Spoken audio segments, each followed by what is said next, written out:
Today, I have the opportunity to meet with Stephanie Tran. She's founded this awesome organization called Uplift Learning. Correct? Yes, that is my nonprofit, and then my business is Tutor Root. Tutor Root. So let's go. Let's talk about both of them. Okay. And by the way, our guest star today. You want to introduce her?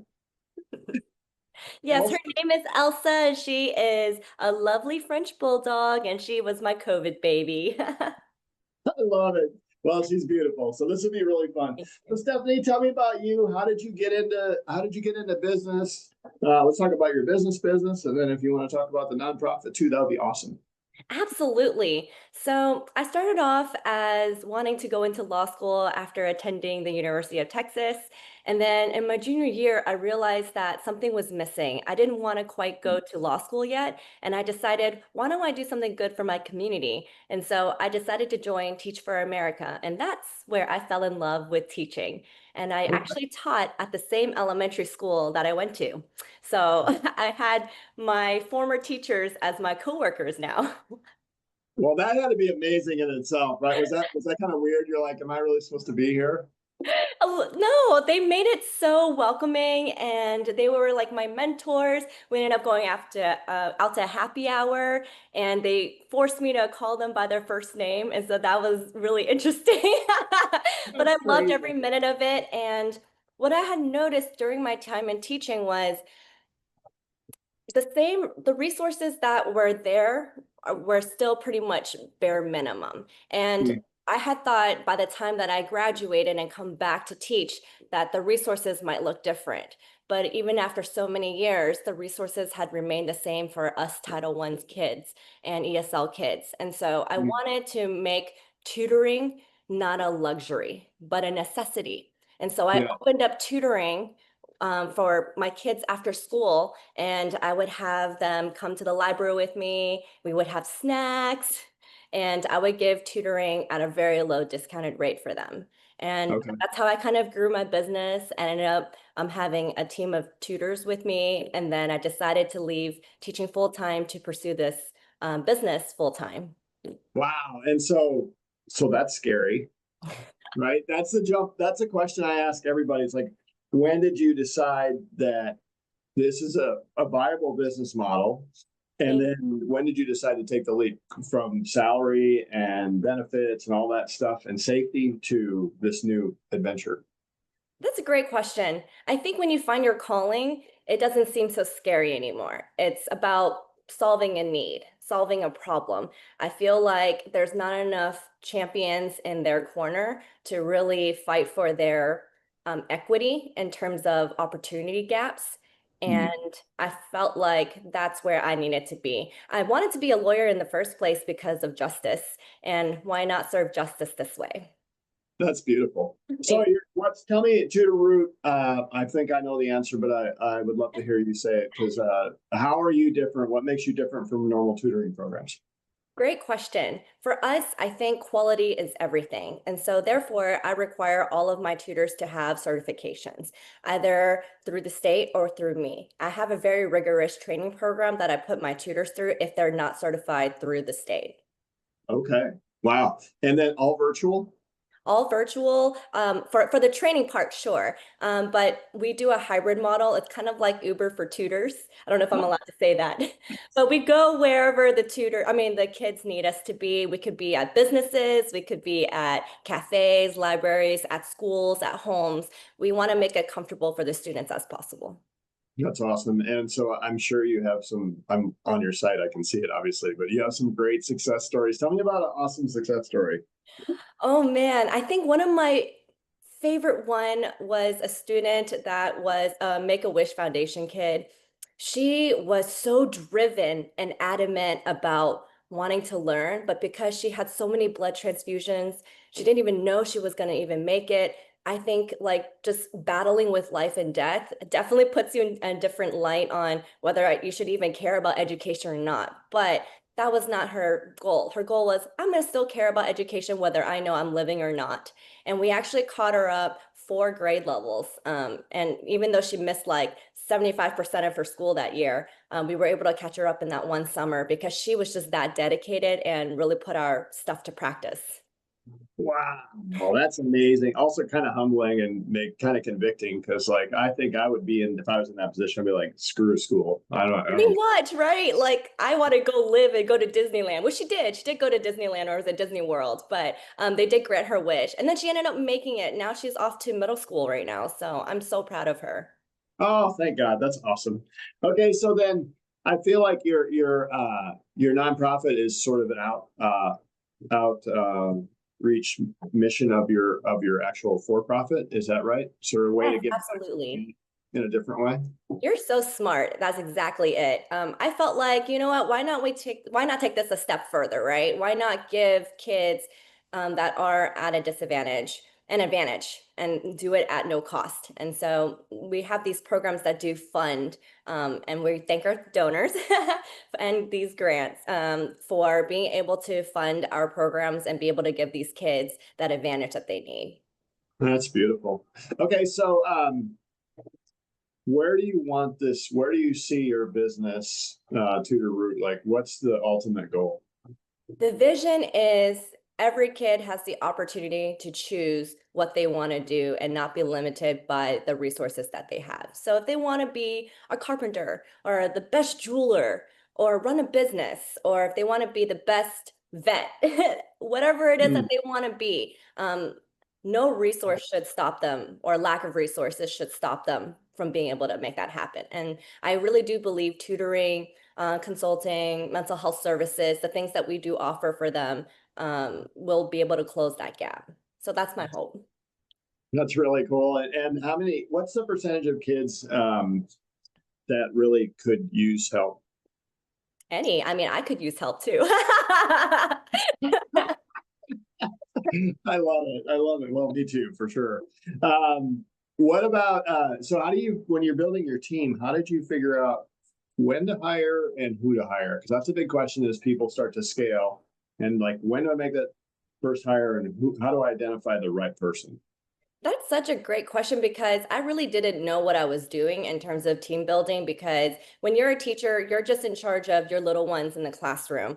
But having worked on a team of teachers and seeing how a principal leads a school, that's kind of the approach that I have. You have a team lead that's also a teacher, and you also have a principal that oversees the professional development of those teachers. And that's how we structure our organization as well.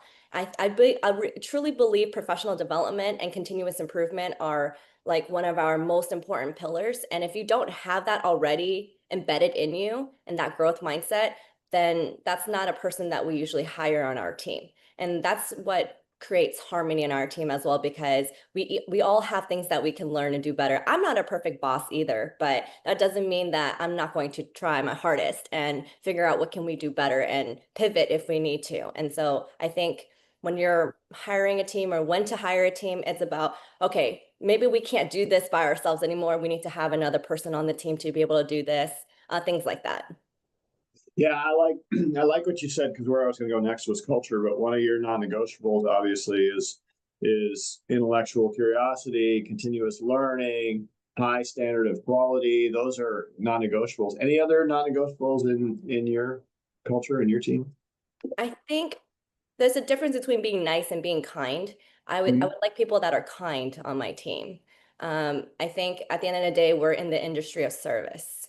And we're going to be dealing with some tough clients in the sense of, maybe their day wasn't going that great. And maybe they want to shout some things that they shouldn't be shouting. And we cannot retaliate with that kind of energy. We have to put a pause and go, okay, we understand where you're coming from. You're having a rough day at school, things are not going well in your family, but let's have a safe space for them here. I think creating that culture, even for our clients, is very important.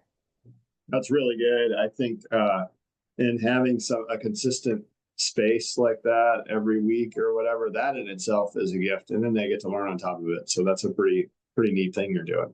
Thank All right. you. So tell me about one of your big learnings as you're building your business. Oh my goodness. Big learnings. I think having a mentor is really important. I think in our industry, I mean, obviously feel this way too. There's not that many people that we can lean on sometimes, and people that we can trust, or people that are willing to listen to our problems. I mean, hiring a therapist helps, but also having a mentor, somebody who really knows their industry. And even if not, it's not their industry. I think every business owner has something great to share. So having a community of business owners or a mentor is really, really helpful in growing your business and staying sane. Yes, yeah, that's beautiful. I mean, the truth is, yes, it's business ownership can be super lonely, right? Because you can't commiserate with your staff on the challenges you're having. You start out, you have to do everything by yourself, and then as you grow, you can start to delegate duties, and then you have to decide what you're going to do and what you're not going to do, and Right. prioritize all the things.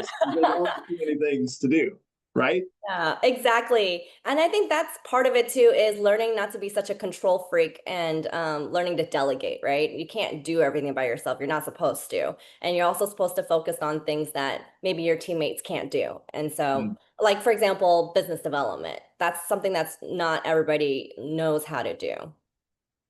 Yeah. So, and do you like business development? Hmm. Yes and no.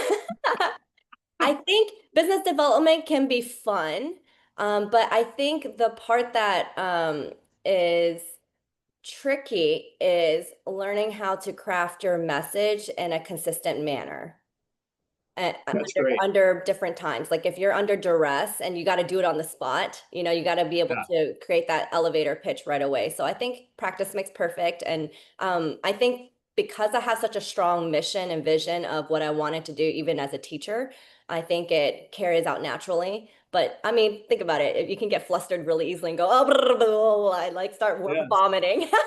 Yes. That is great. Word vomiting. I love it. It's true though. Like the scripting of your message to make it resonate with the audience and stand out and be memorable and incite some sort of emotion to do something is a critical piece of business development. Absolutely. And I think authenticity, right? If you're not truly about it, they're going to know. They're going to smell it and go, something's not right here. And I think that even when you're hiring, right, you can smell when someone's not really about the work that they do. Are you walking and talking in the way that you do believe? Isn't it funny? So are you a big trust your gut person when you're hiring? Oh my gosh, yes. Trust your gut. I don't know what it is, but my instincts, not that it's never led me wrong.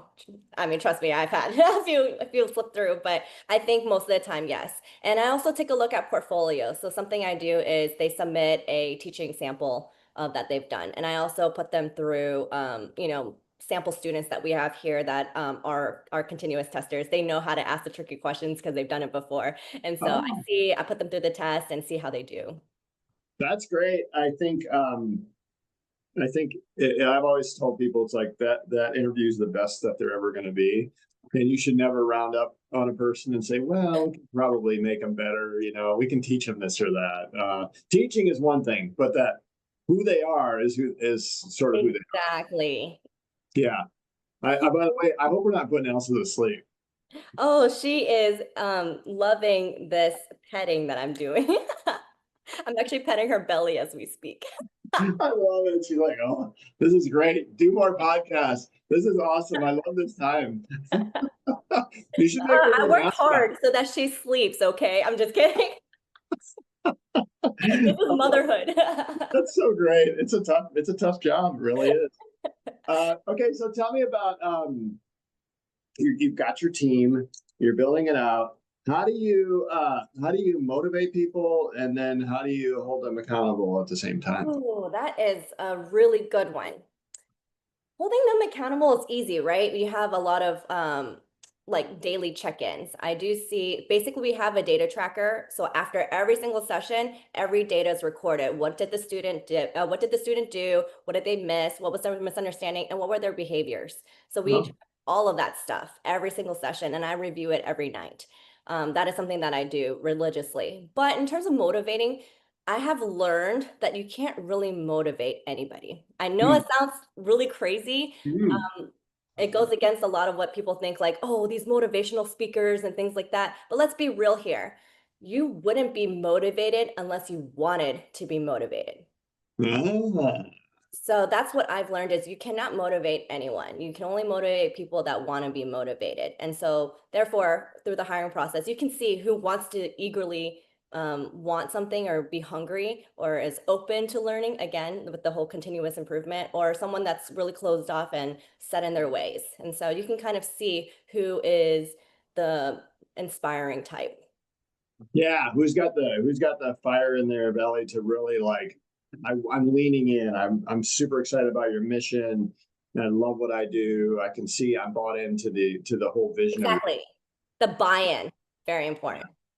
yeah, and you can conversely see when they're when that isn't happening. Um, so that's good. So and then how do you get your team to work? Does your team have to work together? I assume sometimes they do.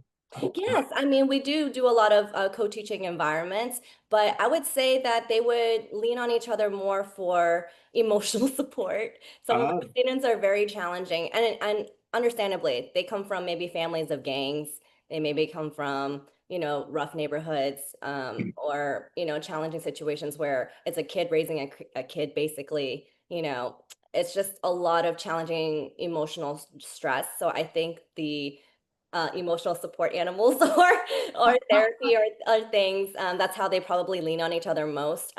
Curriculum wise, we have a flushed out curriculum, so they're not really concerned about flushing out curriculum that's already made by us and our curriculum team. Their job is to focus more on that relationship building, and I think that is what makes us different, is that relationship aspect.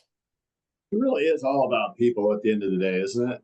No matter what your whatever Yeah, you're it does doing, not matter. all about people. Okay, let me ask you this: where does AI fit in your world of the future, or does it? Oh my gosh, 1000%. You either get with the AI program or you're going to get left behind. And so we definitely use a lot of AI tools and it improves our systems. But again, that relationship aspect, you can't replicate that, mimic that, or recreate that. So I do believe that our tutors, even though we do use AI and all that stuff, at the end of the day, that connection that you create with the kid to be able to then motivate them in a way to do their Yeah, work. Yes, that aspect is important.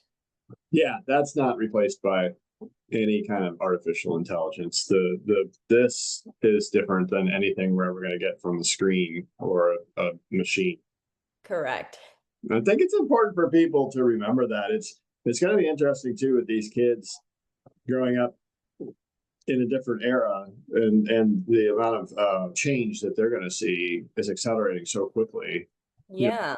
know, I think that your emotional connection becomes even more and more important as we move through this, through this time, don't you? Absolutely, absolutely. And I think we're starting to see that shift as well. I think a lot of people are also noticing, even from COVID, right? A lot of social distancing. Yes. You can see like, oh wow, like being able to communicate with somebody is very important. Actually, those kids that grew up in the COVID time and wasn't able and weren't able to interact with people at school, their social skills are definitely a lot less developed, and it's very interesting to see. And that's something that we also have to help them with because it affects their reading, writing, speaking abilities, all of the above. I hadn't thought about that. That's really, yeah, it's really compelling. And so it all comes back down to communication. And don't you believe that in the world of the future, the communication aspect becomes even more and more important as we are doing more of the screen stuff? The people Yes. is even harder and needs to be developed. I mean, even like on a personal level, dating, right? To be able to carry a conversation at dinner without the phone, without the technology, Yeah. connecting with somebody, being present, like, come on, guys. Yes. Well, yeah, I feel like you're gonna have to teach kids how to be present Yeah. and adults. Yes. And I Maybe think that's that screen time is kind of crazy, that dopamine. So, I mean, I do believe in that. And so, we do tell our parents, even though there are a lot of cool apps out there for them to work on and things, don't forget that spending time with them and reading to them every night, like just on that personal level. Um, a lot of parents don't know this, but reading to your kids is one of the most important things you can do for them growing up.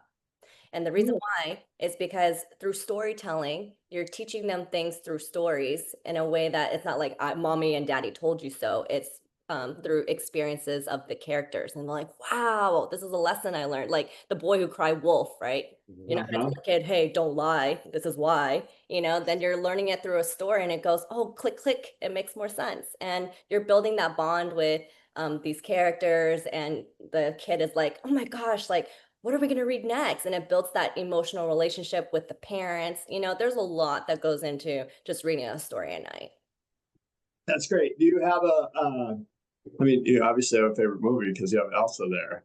But do, I mean, adult movies, I love Grease. I mean, the Grease is always the classic, right? it's great. That's such a great story. Such great singing, and yeah, Grease is definitely the word. What about? Are there any books you've read that you would recommend from an entrepreneurial point of view, or just in general?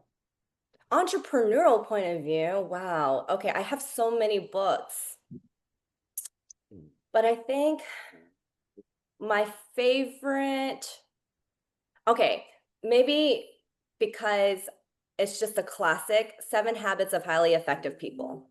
Right. Oh, Yeah. so sorry. I thought I Oh, put it on Do Not Disturb It is. Okay, I guess that okay. one's through. Seven habits of highly effective people. Yes, and the reason why is because your habits affect your daily life. I Hmm. mean, you can say you want to be amazing and be the next basketball champion, let's just say, but you aren't really going to get there unless you put in the work every single day, even on the days that are hard, that discipline, right? And I guess that's similar to Atomic Habits. I think those two books, as an entrepreneur, is very pivotal because if you don't practice on the days that are hard, like, oh, I'm not getting any clients today, I'm just going to give up and take a rest day. Those are the days that you're supposed to go even harder and go, okay, like I need to brainstorm. What can I do better about my business development? What message could I put out there better? Or maybe I need to reassess how am I not closing clients properly and I'm letting good ones slip through the cracks. It could be anything, right? But I think at the end of the day, really assessing and looking at yourself in the mirror about Hmm. who you are is going to make or break the difference between a good entrepreneur or a great entrepreneur. I think that's great. I love that.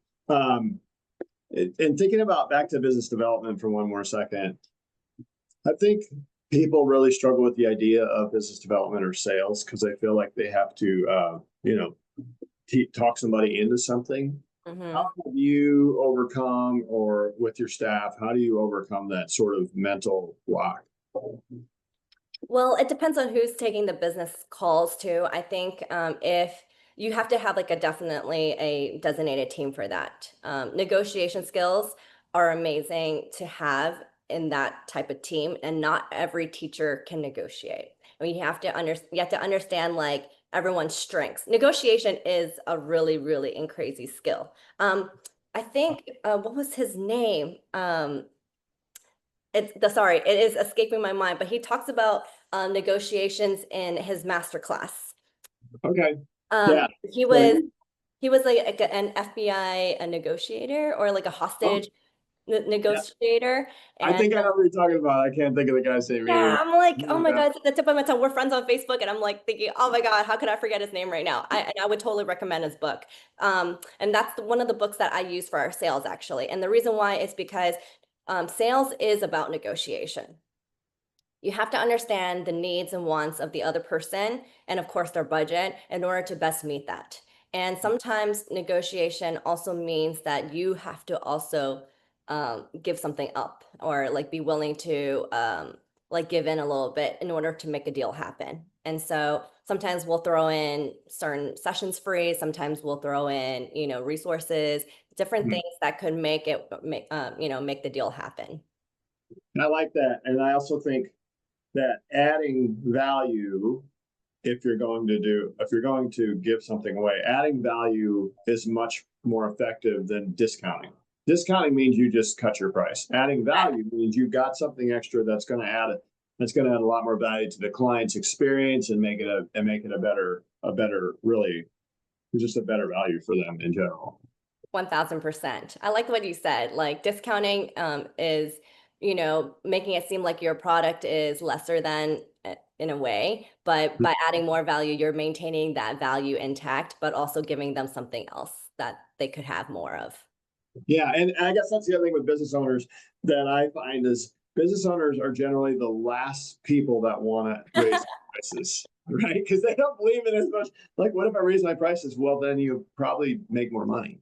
Is really what the deal is. Because if your product or service is superior to others, and you have positioned it in a way to show that it's superior to others and built the need and interest in the product, then you can actually charge more for it. Absolutely. Absolutely. That's exactly why I feel like our rates have been, even though they are competitive, but they're still a good amount because of the value that we bring. Not a lot of, you don't need to have a certification to be a tutor, but that is a requirement that we have. And so. Okay. Yeah. So there's one thing, right? Our folks are certified.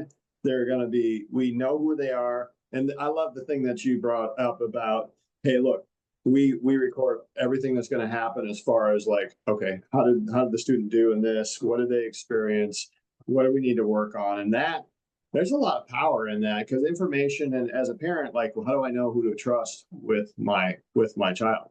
That's a big, Absolutely.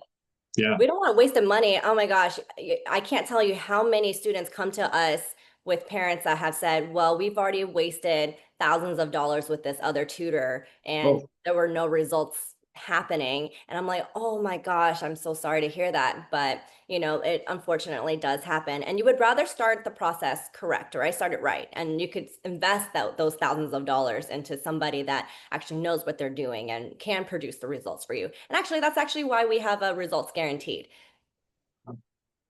I love it. I'm with you because anybody can be a coach as well.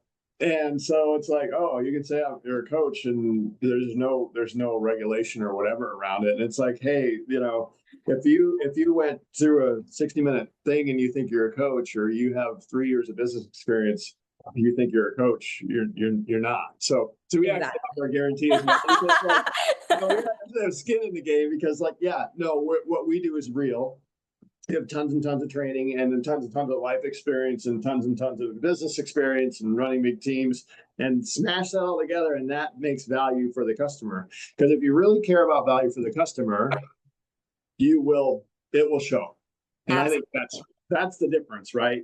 Yes, 1000%. And I love that. And I love what you're doing too, is sharing these business professional stories so that people can see that, we're real people behind these things and trying to make things happen for people and, making the world a better place in our own way. So I love that. I love your why.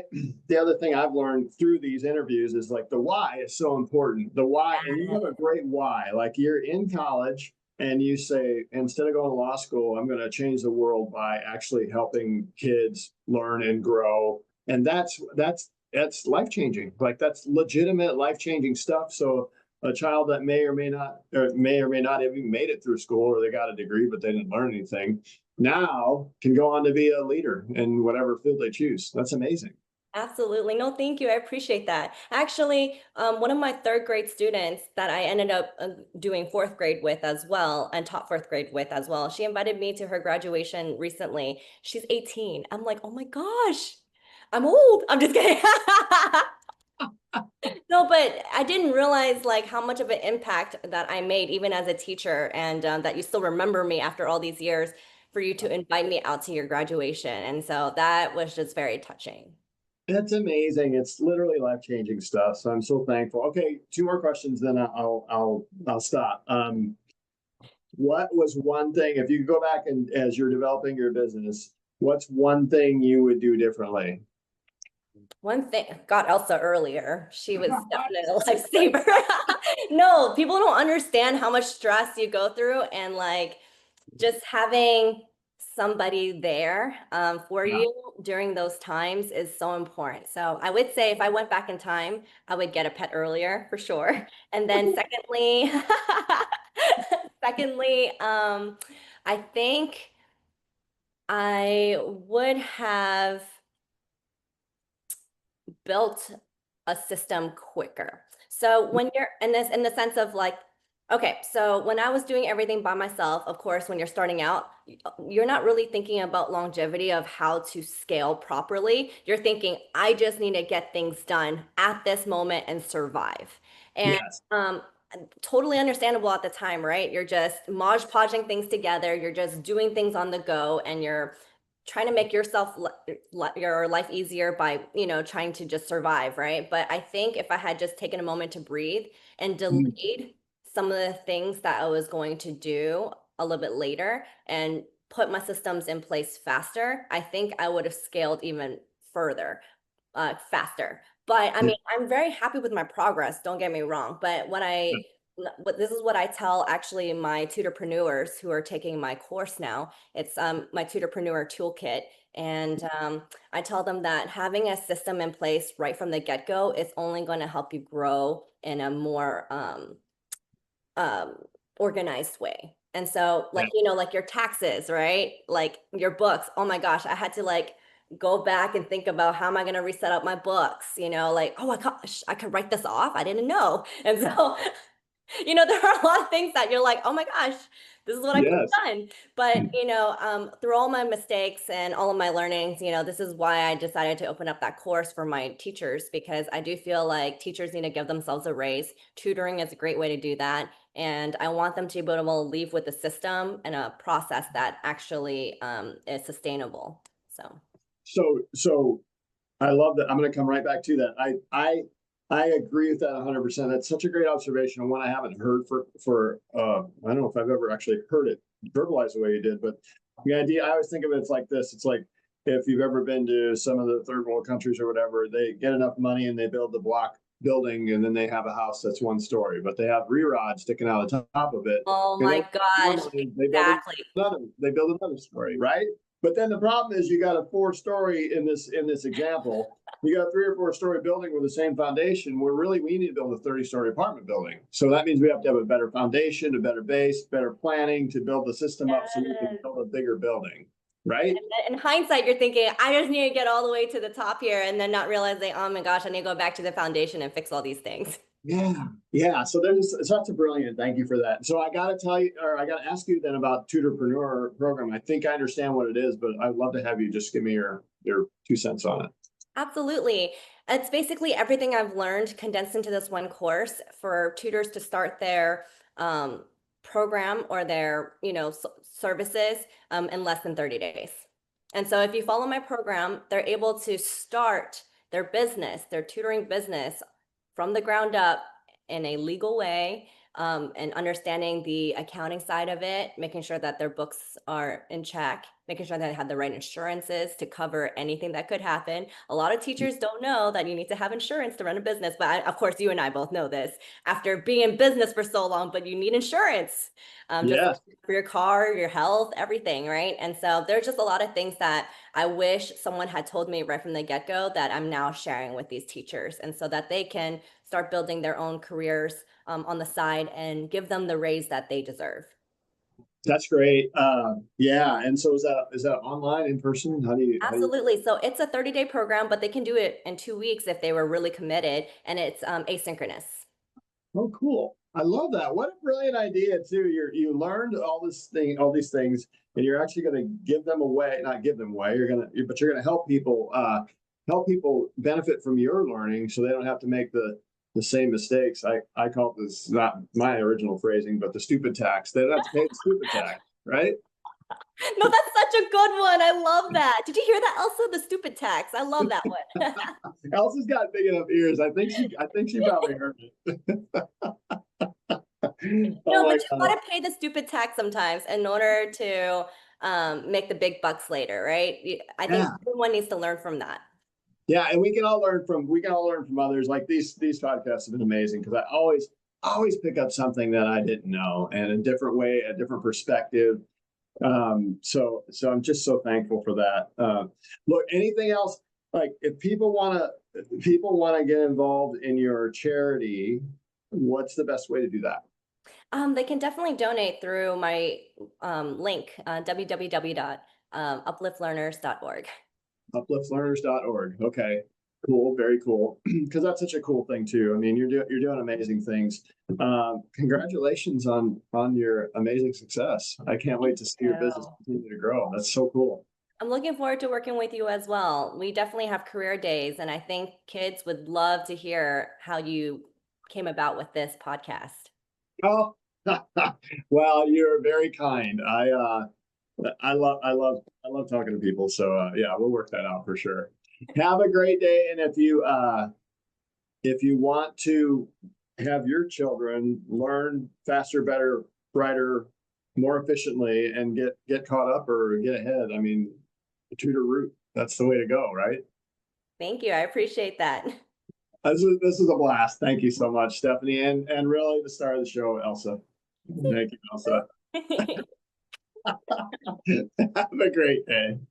You too. Thank you so much. Bye. Absolutely.